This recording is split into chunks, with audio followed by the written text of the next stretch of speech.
Egg freezing అంటే only 30 years తర్వాత plan చేద్దాం అనుకుంటున్నారా?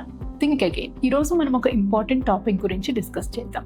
అదేంటంటే ఎగ్ ఫ్రీజింగ్. నమస్కారం, నేను doctor Tejaswi Tummala, fertility specialist at Vriksh fertility centre, Bengaluru. చాలా మంది ఎగ్ ఫ్రీజింగ్ అంటే మేబీ లేట్ ఏజ్లో చేసుకుందాము, 30 ఇయర్స్ తర్వాత చేసుకుందాము, ఇప్పుడు నేను హెల్దీగానే ఉన్నాను, నాకు పీరియడ్స్ రెగ్యులర్గా వస్తున్నాయి అని అనుకుంటారు.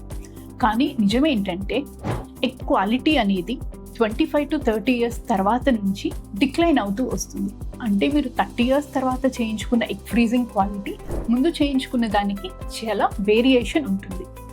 సో మీరు ముందు చేయించుకోవటం వల్ల క్వాలిటీ ఆఫ్ ద ఊసైట్ని ప్రిజర్వ్ చేసుకుని ఉంచినట్టు.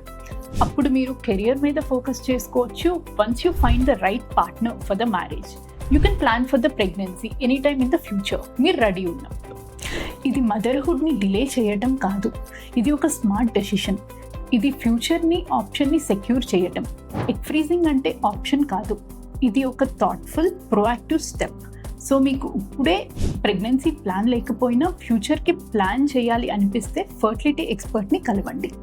క్వాలిటీ ఎగ్స్ కావాలి అంటే ఎంగేజ్లో ఉన్నప్పుడే ఎగ్ ఫ్రీజింగ్ గురించి ఆలోచించండి. Thank you.